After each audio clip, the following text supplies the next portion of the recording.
The story of the Curtiss-Wright XP-55 Ascender begins in the late 1930s and early 1940s, a time when aviation technology was advancing at a breathtaking pace, and the United States military sought radical solutions to prepare for an uncertain future.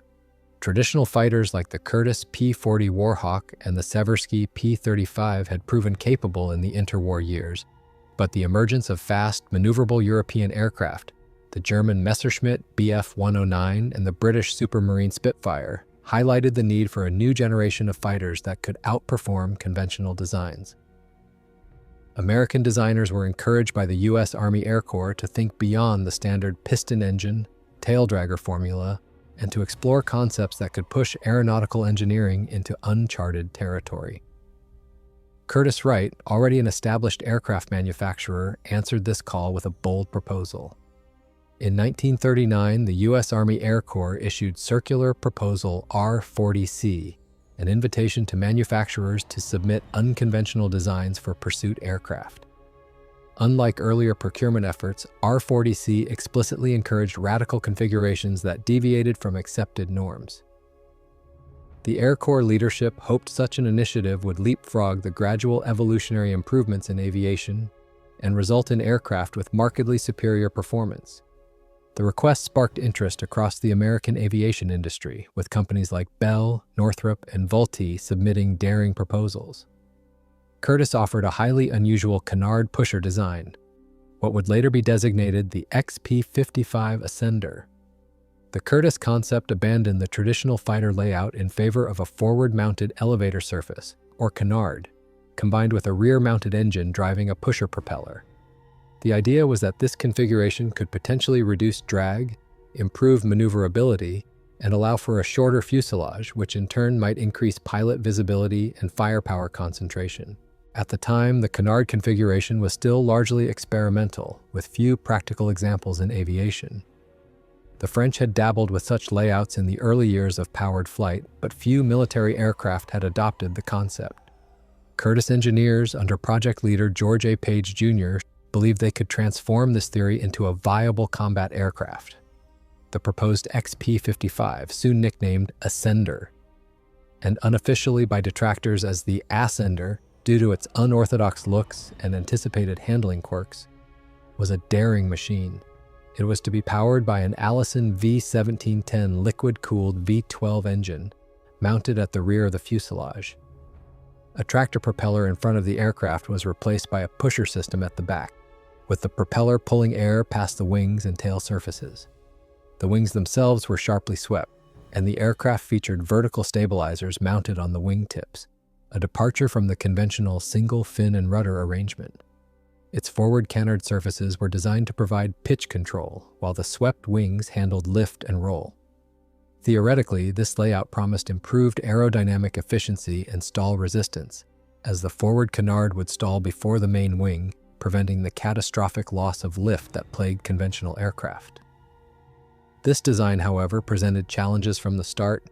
Curtiss engineers had to balance the aerodynamics of the canard and the swept wings, while ensuring that the pusher propeller would not be compromised by turbulent airflow.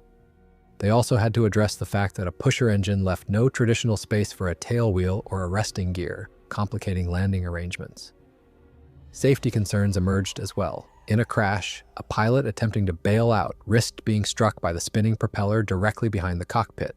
Curtiss suggested innovative solutions, including jettisonable propellers or pilot ejection systems, but these ideas were still embryonic in the early 1940s. By 1940, as the United States inched closer to war, the Air Corps selected the Curtiss proposal for further development alongside other radical projects such as the Vultee XP-54 and the Northrop XP-56 Black Bullet. These three aircraft represented America's first serious attempts to create fighters outside the conventional framework, each testing the boundaries of aviation design. In this company, the XP-55 stood out as the most visually unconventional. To many observers, it looked more like a futuristic experiment than a combat-ready fighter. The strategic need driving the project was clear. By 1941, with the outbreak of global war, the United States sought fighters that could exceed 400 miles per hour, climb rapidly to intercept enemy bombers, and deliver heavy armament. Traditional designs were nearing their aerodynamic limits, and radical innovation seemed to offer a way forward. Curtiss promoted the XP-55 as a leap into the future, one that could potentially surpass both domestic and foreign designs in speed, agility, and firepower. The blueprint phase highlighted Curtiss's ambition, but also the difficulty of translating theory into practice. Engineers relied heavily on wind tunnel tests, which revealed both promise and pitfalls. While the layout reduced some drag, stability in pitch and yaw remained problematic. The project pressed forward nonetheless, buoyed by the optimism of R-40C and the urgency of the war. In the minds of its designers, the Ascender represented not merely a prototype but a vision of what the fighter of tomorrow could be. It embodied both the daring of its time and the risks inherent in departing from proven principles. The origins of the XP-55 thus tell a story of ambition and experimentation, a reflection of a moment in aviation history when radical innovation was not just encouraged but demanded. Curtiss-Wright, like its competitors, attempted to answer that call with a machine that looked unlike anything else in American skies. Yet, as would soon become apparent, turning that radical vision into a flying reality would prove far more complex than drawing it on paper. The transition from drawings and wind tunnel studies to the first real hardware of the XP-55 Ascender marked the most difficult stage of the project. Curtiss engineers began by constructing a series of scale models, which were tested extensively at the company's facilities and at NACA wind tunnels. These tests confirmed the inherent aerodynamic difficulties of a canard pusher configuration. Pitch stability was sensitive to minor variations, and the airflow over the wings at certain angles produced unexpected stall behavior. Despite these warnings, the Army Air Forces pressed forward, approving the construction of 3 prototypes in 1942, confident that practical trials might resolve the uncertainties. The first prototype, serial number 4278845, took shape at the Curtiss plant in St. Louis, Missouri. The aircraft immediately stood out with its swept-back wings, forward-mounted elevators, twin vertical fins at the wingtips, and rear pusher propeller. Powered by an Allison V1710-95 engine delivering 1,275 horsepower, it was armed with 2 50-caliber machine guns and provisioned for 2 20mm cannon in its nose. To protect the pilot during bailout, engineers devised a propeller jettisoning mechanism, one of the first of its kind. If the pilot needed to escape, the propeller and its shaft could be explosively separated from the fuselage, clearing the way for egress. Though ingenious, this system reflected the hazards inherent in such an unorthodox layout. The XP-55's first flight occurred on 19th July 1943 at Scott Field, Illinois, with test pilot J. Harvey Gray at the controls. The takeoff was cautious, as early taxi tests had shown instability at low speeds. Once airborne, the Ascender proved maneuverable, but also dangerously unpredictable. During stall trials, the aircraft displayed a sudden nose-up pitch followed by an inverted fall, a behavior known as a deep stall or mush stall that was extremely difficult to recover from. In November 1943, while testing these stall characteristics, the first prototype entered an unrecoverable condition and crashed. Gray managed to bail out successfully, and his survival validated the propeller jettison system, but the loss underscored the inherent risks of the design. Curtiss and the Army Air Forces pressed on with the second and third prototypes, making design modifications to address the stall problem. Engineers enlarged the canard surfaces and adjusted their incidence angle to improve pitch authority. Additional changes were made to the control system, and aerodynamic refinements attempted to stabilize airflow around the fuselage and wings. Despite these efforts, the Ascender remained a difficult aircraft to handle, requiring careful attention from its pilots. Its unconventional layout offered theoretical advantages, but in practice, it often produced aerodynamic surprises that conventional fighters avoided. Flight testing continued into 1944. The second prototype, 4278846, achieved modest speeds just over 390 miles per hour, falling short of the 425-450 Behar envisioned in the R-40C requirements. Climb performance was inferior to contemporary fighters such as the P-51 Mustang or P-38 Lightning. The third prototype incorporated further refinements, including minor changes to its armament fit and cockpit instrumentation. But these did little to address the aircraft's fundamental aerodynamic weaknesses. Test pilots noted that the XP-55 could be pleasant to fly under stable conditions, but treacherous when pushed toward the limits of its performance envelope. In December 1944, tragedy struck again when the second prototype was destroyed during an airshow demonstration at Wright Field, Ohio. During a low-altitude roll, the aircraft stalled and crashed, killing pilot Charles Tucker. The accident highlighted once more the persistent stall and stability issues that had plagued the design from its earliest wind tunnel studies. With 2 of the 3 prototypes lost, confidence in the XP-55's viability dwindled rapidly. Despite these setbacks, the testing program yielded valuable data. The concept of a canard configuration, though flawed in this execution, informed future studies of alternative aircraft layouts. The propeller jettison system proved effective and pointed toward future ejection seat technologies that would become standard in the jet age. Moreover, the XP-55 demonstrated the limits of the pusher propeller concept when applied to high-performance fighters. While the design reduced some aerodynamic drag, the complications it introduced outweighed the benefits, especially when compared to the proven success of conventional tractor propeller fighters. By the end of its testing era, the Ascender was already being eclipsed by newer aircraft. Jet propulsion was advancing rapidly, and by 1944 the Army Air Forces were investing heavily in jet fighters, such as the Lockheed P-80 Shooting Star. In this new technological context, the XP-55 appeared less like a glimpse of the future and more like a dead-end branch of aeronautical evolution. The prototypes that survived were relegated to research roles, with no serious prospect of production. Thus, the prototype and testing period of the XP-55 revealed the stark gap between theoretical promise and operational reality. Curtiss had attempted to solve the problems of modern air combat with radical innovation. But the results showed that not all experiments could deliver the performance demanded in wartime. The Ascender stood as a testament both to the ingenuity of its designers and to the unforgiving nature of aerodynamic truth. With the limited flight testing completed and 2 of the 3 prototypes already lost, the XP-55 Ascender never progressed to full-scale production or squadron service. Nevertheless, in order to follow the intended evaluation process, the surviving 3rd prototype was kept active for demonstration flights and further military assessment. The Army Air Forces, however, were increasingly skeptical of its utility. By 1944 and 1945, conventional fighters such as the North American P-51 Mustang, Republic P-47 Thunderbolt, and Lockheed P-38 Lightning were dominating the skies in Europe and the Pacific.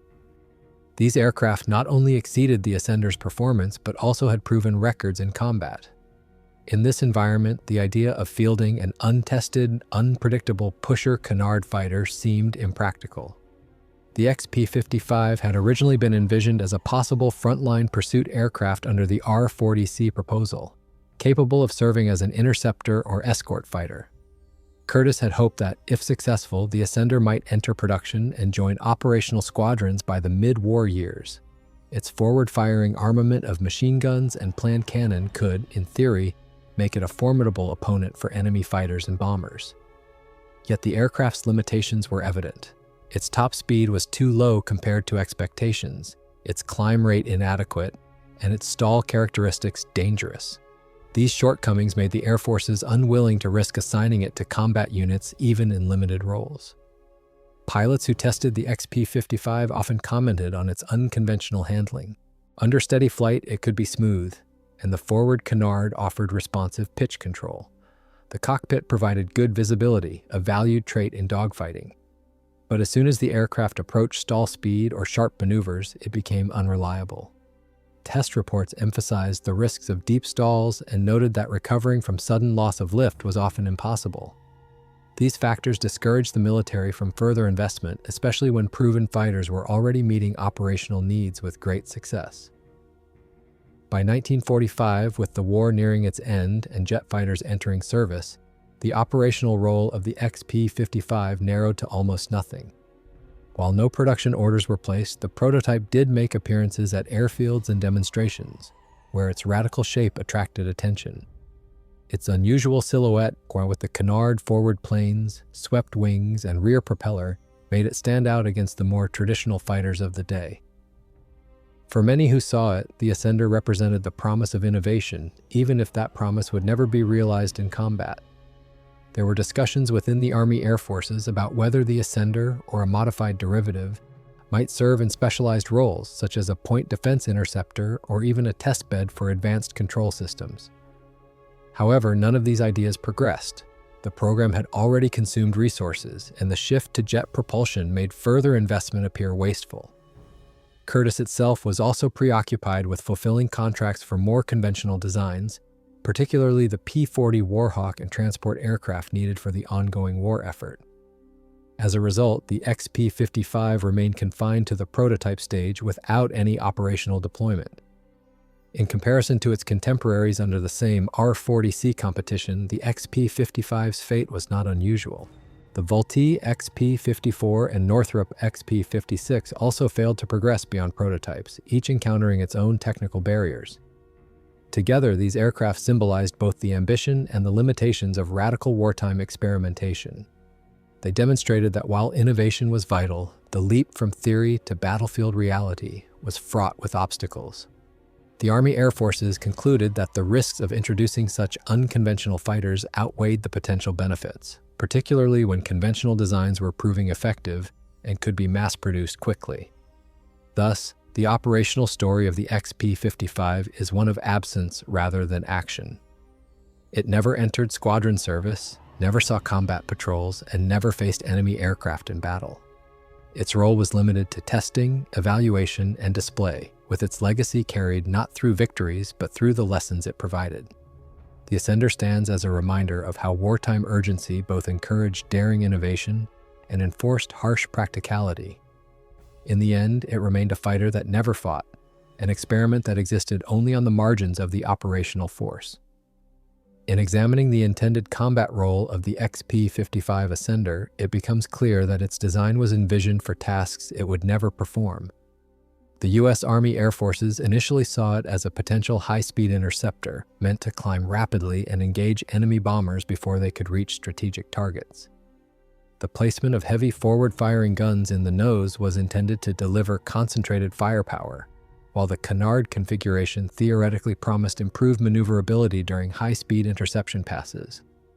On paper, the XP-55 seemed like a futuristic answer to the problem of defending American airspace against modern air threats. In practice, however, the aircraft never progressed beyond demonstration flights, and no true combat missions were ever flown. Had the Ascender reached operational squadrons, its most likely role would have been home defense. The Army Air Forces anticipated scenarios where formations of German bombers could attempt long-range strikes, or where Japanese raids might target American assets closer to the Pacific coast.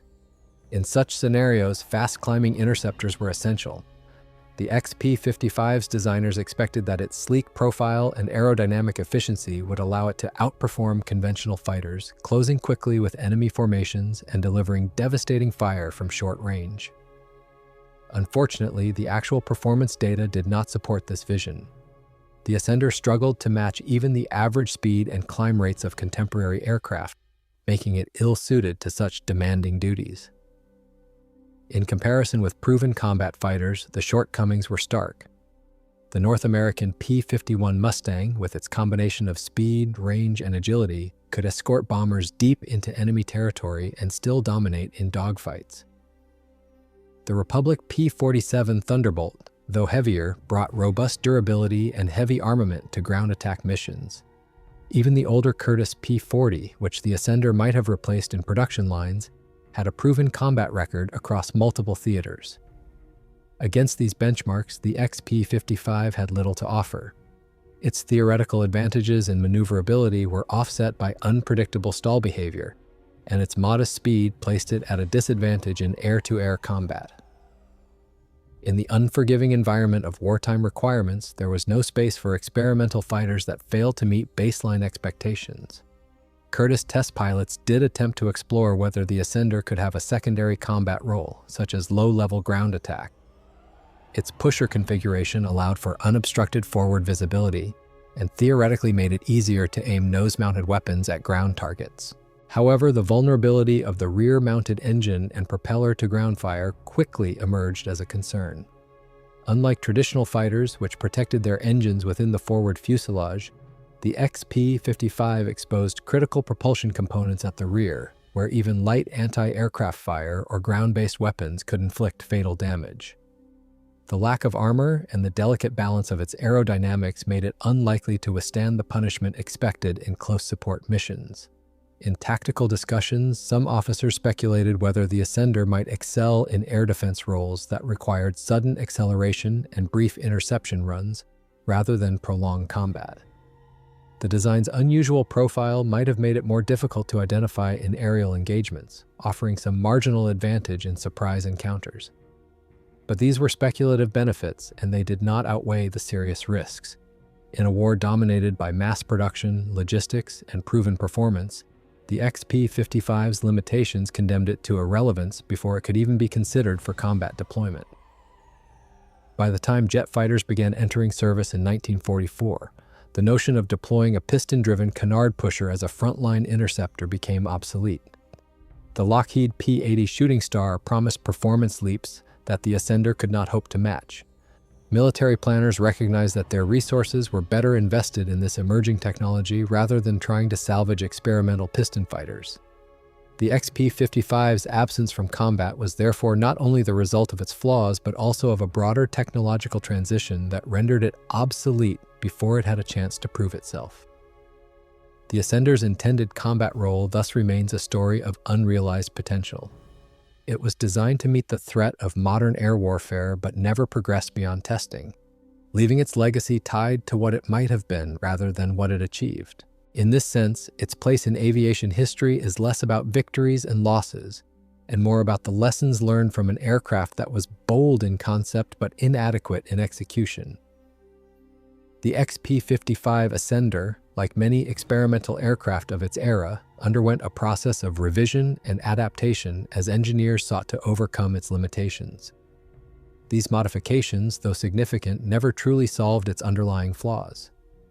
The three prototypes represented incremental attempts to refine the design, and each incorporated lessons learned from earlier testing.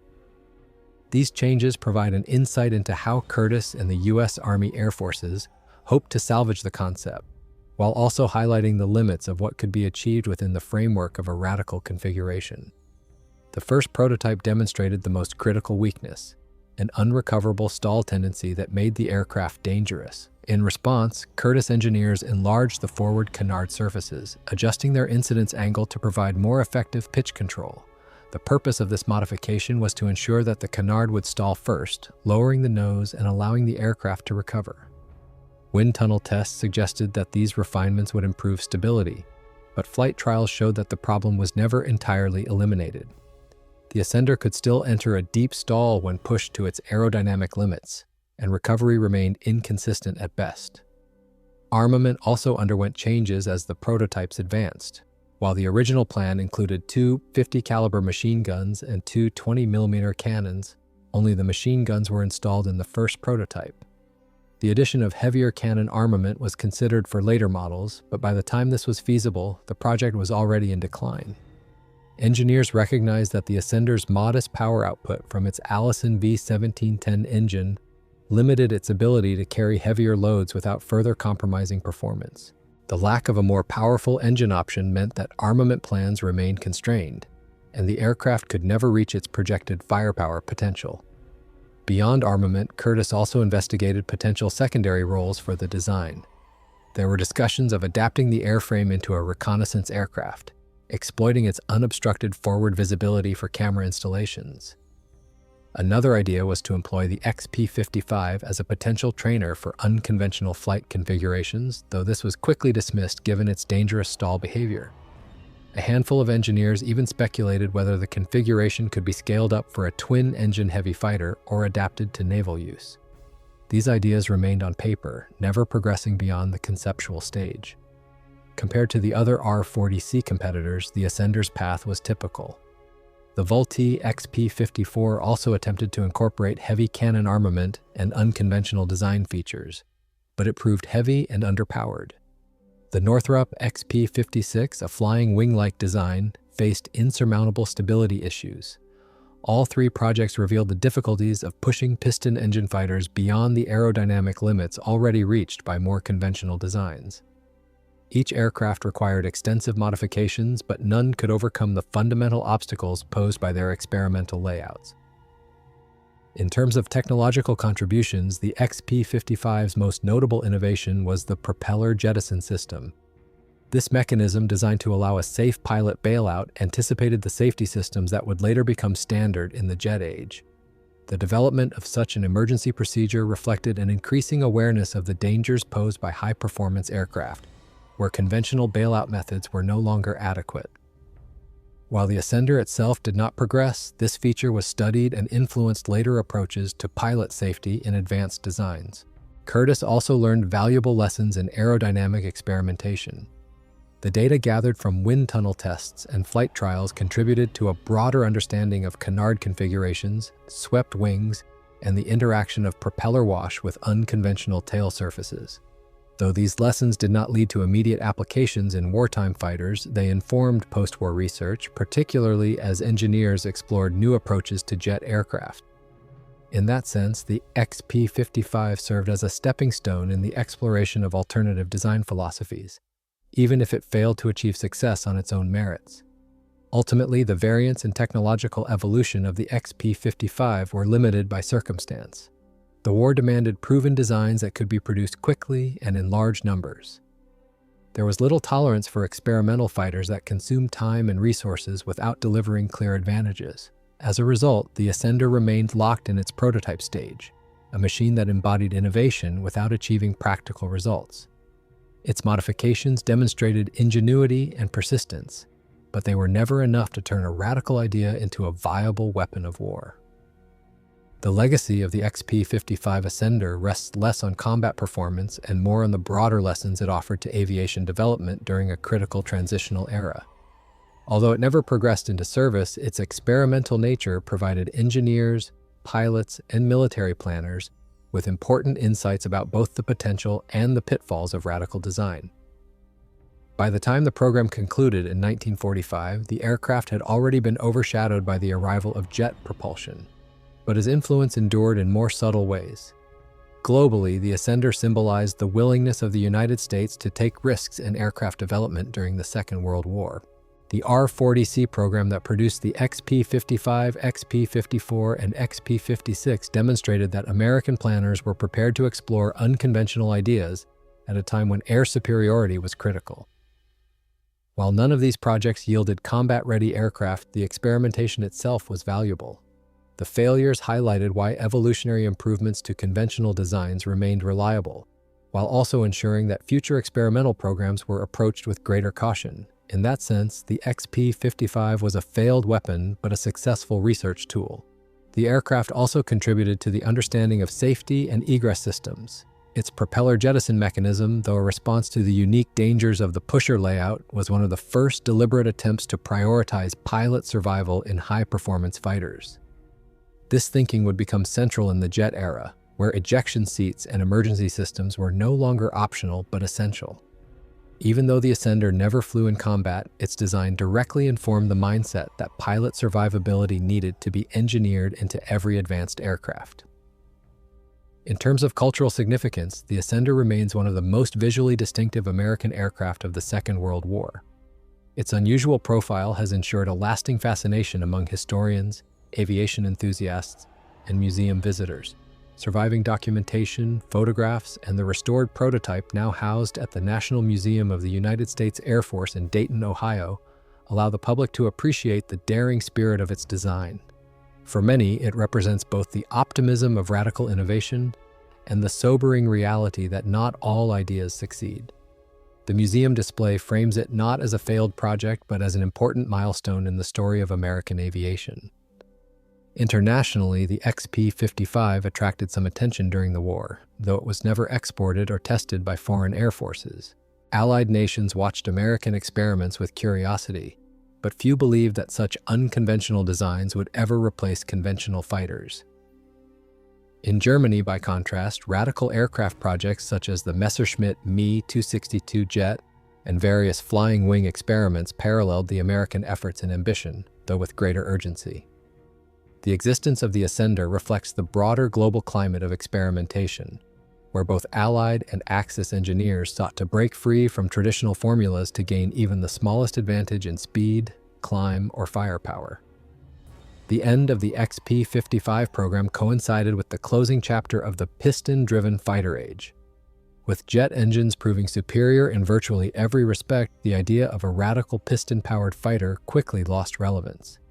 Yet the Ascender's lessons remained alive in post-war projects. The canard configuration, once dismissed, re-emerged in the design of experimental jets decades later, such as the Saab Viggen in Sweden and other Delta Canard concepts in Europe. While these aircraft bore little direct connection to the XP-55, the Curtiss experiment had provided early data on stability, control, and aerodynamic balance that became useful when designers revisited the configuration in the jet era. In the end, the global impact and legacy of the XP-55 lie in its role as a bridge between the old and the new. It was conceived at a time when piston engines were at their limits and jet propulsion was only beginning to appear. It embodied the boldness of engineers willing to defy convention, and the willingness of the U.S. military to support such ventures.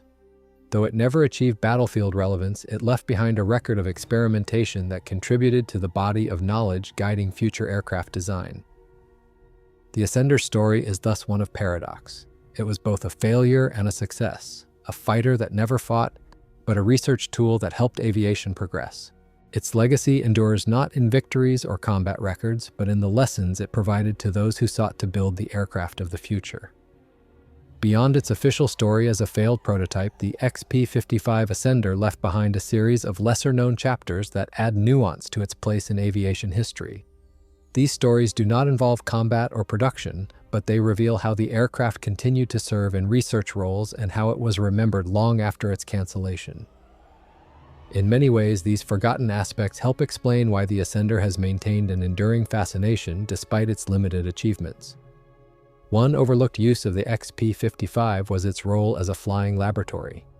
After the loss of the first two prototypes, the third was retained primarily for test purposes. Engineers used it to investigate the aerodynamic challenges of canard surfaces and to experiment with control systems that could be adapted to other projects. Data collected during these flights proved valuable not only for piston-engine aircraft, but also for emerging jet programs, where stability at high speeds became an urgent concern. Although the Ascender was never formally repurposed into a research platform, every flight provided information that extended beyond its own design. There were also discussions within Curtiss about how the XP-55 might have influenced future experimental fighters. Internal company papers hinted at proposals for larger, twin-engine canard designs that would borrow lessons from the Ascender, but avoid its limitations by employing greater power and more conventional wing structures. These never advanced beyond the concept stage, as Curtiss was consumed by wartime production contracts and the rapid shift to jets. Yet they illustrate that the Ascender was not simply dismissed outright, it was seen as a potential stepping stone, even if a flawed one. Another forgotten chapter lies in its public appearances. After the program's termination, the surviving prototype was occasionally displayed at airfields and later preserved for museums.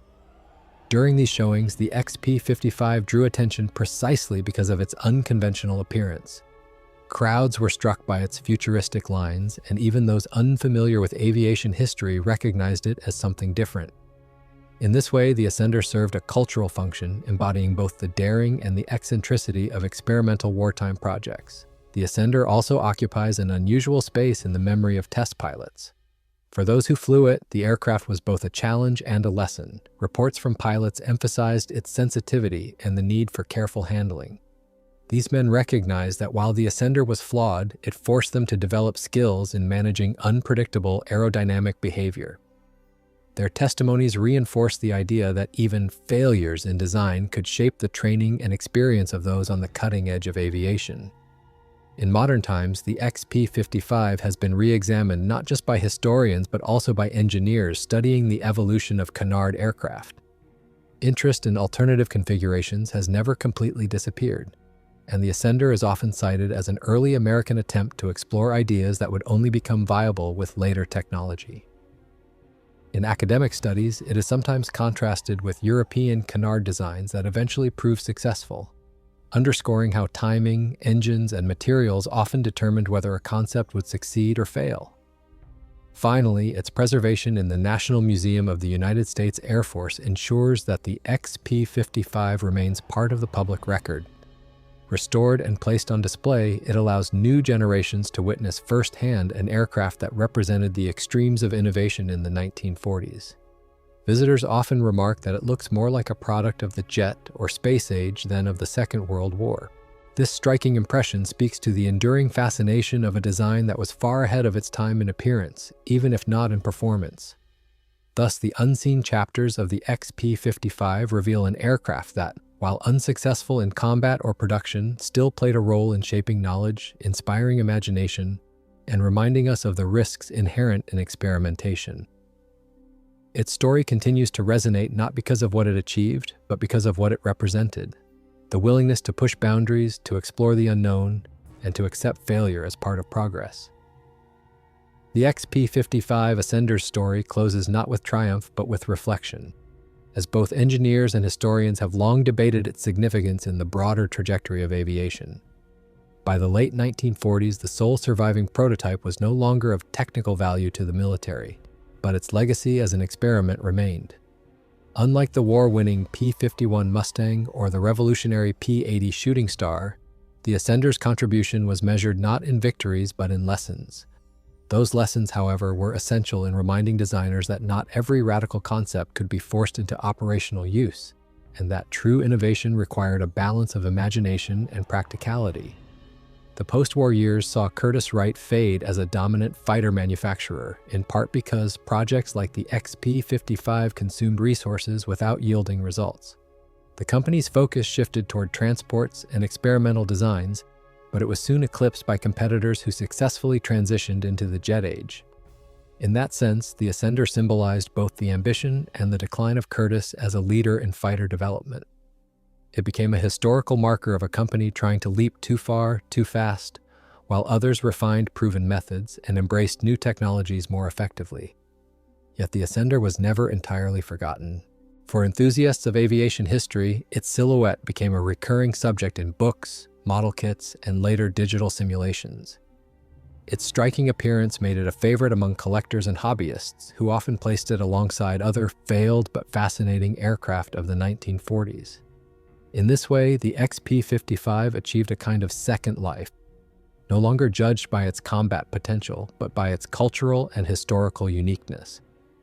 It entered the same category as the Northrop XP-56 or Germany's many experimental projects, unsuccessful in service but captivating to the imagination. For engineers, the Ascender offered reminders of the limits of piston propeller technology.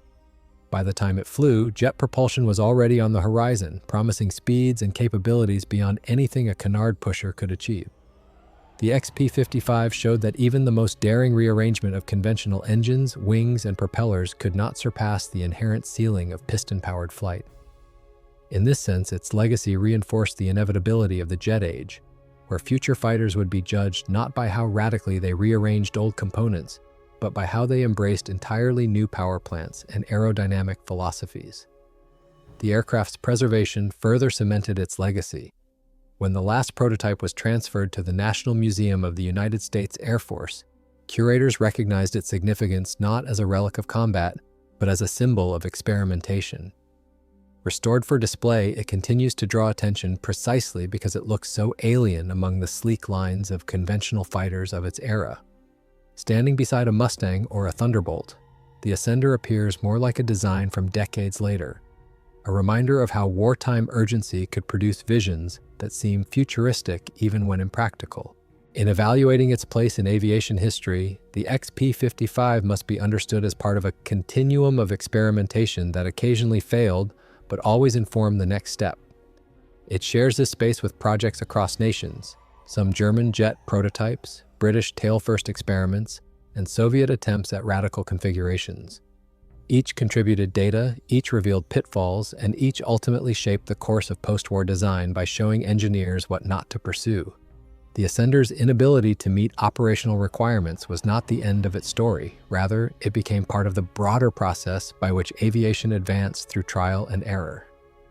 The XP-55 Ascender, therefore, endures as more than just a curiosity. It embodies the tension between innovation and feasibility, between vision and reality. Its absence from combat makes it a fighter that never fought, but its role in the laboratories, wind tunnels, and museums ensures that it fought in another way, against the boundaries of knowledge and the constraints of conventional thinking. In that struggle, it achieved a victory of a different kind, one measured not in enemy aircraft destroyed, but in ideas tested and wisdom gained. The long shadow of the XP-55 Ascender extends into the broader history of aviation experimentation, where its lessons found renewed importance in later decades. While the aircraft itself was retired to obscurity, engineers and historians have continually revisited it as a case study in both the promise and the peril of unconventional design. In this sense, the Ascender's forgotten influence lies in how it framed discussions about risk, innovation, and the proper balance between radical ideas and practical utility. One of the most significant aspects of its legacy was the confirmation that aeronautical progress does not always come from sweeping departures from tradition. The XP-55 demonstrated that radical reconfigurations could introduce as many problems as they solved. Its handling issues, poor climb rate, and susceptibility to stalls reminded engineers that performance gains often emerge from incremental improvements to proven layouts, rather than from abandoning fundamentals altogether. This lesson shaped American fighter development in the immediate post-war years, where designers concentrated on refining conventional jet configurations before revisiting more experimental arrangements decades later. At the same time, the XP-55 validated the importance of experimentation. Though it failed to become a viable combat aircraft, the project enriched the body of knowledge about canard aerodynamics, pusher propeller dynamics, and pilot safety mechanisms.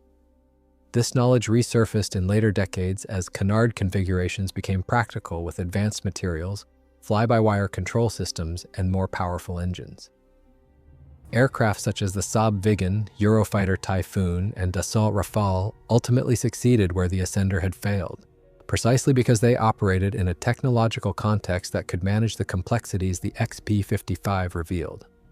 The Ascender also underscored the limits of piston-driven aircraft at the end of the Second World War. It stood as a final attempt to push propeller fighters into new territory at a time when jet propulsion was already demonstrating superior performance. In retrospect, the XP-55 was not only competing against established fighters like the Mustang or Thunderbolt, but also against an entirely new generation of jet aircraft that would render piston engines obsolete in the role of high-performance interceptors. This historical juxtaposition helps explain why the Ascender was abandoned. It was not only flawed, but also overtaken by an even greater technological revolution. For aviation historians, the XP-55 serves as a vivid reminder of the wartime environment in which innovation was both encouraged and constrained. The urgency of global conflict drove engineers to take risks that might have seemed unacceptable in peacetime. Yet the same urgency demanded quick results and reliable machines, which experimental projects could rarely deliver. The Ascender illustrates this paradox perfectly. It was created because war demanded radical ideas, but it was canceled because war had no patience for failures. In popular culture and collective memory, the XP-55 has gained a niche identity. Model builders, flight simulation enthusiasts, and museum visitors continue to keep its image alive. It appears in publications alongside other experimental projects of the 1940s, often celebrated as one of the most unusual American aircraft ever built. For many, it represents not just a technological experiment, but the adventurous spirit of an age when designers were willing to test the limits of imagination, even at the risk of failure. Perhaps the most striking element of its enduring story is that the XP-55 is remembered at all. Many failed prototypes vanish from public consciousness, reduced to footnotes in technical reports. The Ascender avoided this fate because of its unmistakable appearance and the boldness of its concept. It stands today not as a forgotten error, but as a symbol of ambition, daring, and the relentless pursuit of progress in aviation, even when that pursuit leads to dead ends. In the end, the XP-55 Ascender's final legacy lies in its role as a teaching tool. It taught that risk is necessary for progress, but also that not every risk will succeed. It taught that imagination must be balanced with practicality, and that failure itself can be a contribution to knowledge. And above all, it taught that aviation, like any field of human endeavor, advances not in a straight line of successes, but in a complex path shaped by both victories and defeats. The final chapter of the XP-55 Ascender story is one of preservation and historical interpretation. After the cancellation of the program, the last surviving prototype was stored for years, nearly forgotten as America moved rapidly into the jet age. Many experimental aircraft of the 1940s were scrapped once their research value ended, but the Ascender was spared this fate. In 1945, it was transferred to storage at the U.S. Army's facility at Freeman Field, Indiana, where it remained until post-war curators began identifying historically significant aircraft for preservation, recognizing its unique design and role as part of the radical R-40C competition. The XP-55 was selected for museum display rather than destruction. In the 1950s, the surviving prototype was moved to the National Air Museum, the predecessor of the Smithsonian's National Air and Space Museum, where it underwent limited preservation work. For many years, it remained in storage, rarely seen by the public. Its unusual shape, however, ensured that it retained a place in publications and discussions among aviation historians, often cited as one of the most unconventional American fighters ever built. By the late 20th century, the aircraft was transferred to the National Museum of the United States Air Force in Dayton, Ohio, where it underwent restoration to display condition. Today, it stands as the only surviving example of its type, offering visitors a glimpse into the daring spirit of wartime experimentation. The restored Ascender highlights the aircraft's striking profile: sharply swept wings, wingtip-mounted vertical fins, forward canard surfaces, and a rear-mounted pusher propeller. Visitors who encounter it often remark that it resembles an aircraft decades ahead of its time, more akin to Cold War experimental jets than to Second World War piston fighters. This impression reinforces its cultural value as a symbol of how far designers were willing to push the boundaries of conventional thought during the war. It has become a centerpiece in exhibitions devoted to experimental aircraft, standing alongside other radical prototypes that never saw combat but left an indelible mark on aviation history. For aviation scholars, the XP-55 is a case study in how experimental projects contribute to progress even when they fail. Its aerodynamic data, its innovative propeller jettison safety system, and its lessons in handling characteristics all found echoes in later work.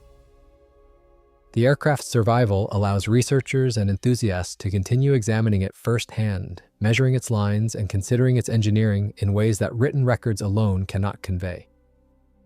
Its very presence in a museum underscores the idea that failures can be as historically valuable as successes because they preserve knowledge about what paths were tried and abandoned. The public memory of the Ascender has also been shaped by its depiction in media, model kits, and flight simulations. For generations of aviation enthusiasts, the XP-55 has been less a failure and more a curiosity, an aircraft that sparks imagination precisely because it looks so unlike its contemporaries. In books and documentaries, it often appears as part of a broader narrative about wartime innovation, grouped with other experimental fighters as evidence of how conflict spurred engineers to take risks. In this context, it is not remembered for its accidents or its limited performance, but for its boldness and the vision it represented. Ultimately, the XP-55 Ascender remains one of the clearest examples of the fighter that never fought. It was born from a competition that encouraged radical thinking, tested in the heat of wartime urgency, and abandoned when reality exposed its flaws. Yet its afterlife as a preserved artifact ensures that it continues to teach and inspire.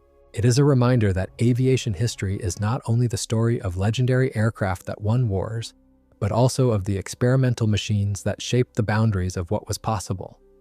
In closing, the Ascender's story is one of daring ambition, technical struggle, and ultimate obsolescence. But it is also a story of preservation, of how even a failed prototype can endure as a physical witness to the era of rapid innovation that defined the Second World War. Its legacy endures in museums, in scholarship, and in the imagination of those who see it and wonder what might have been if its bold design had taken flight in battle. The XP-55 Ascender may never have fired its guns in anger, but it continues to speak across decades as a symbol of the risks and rewards of aviation innovation.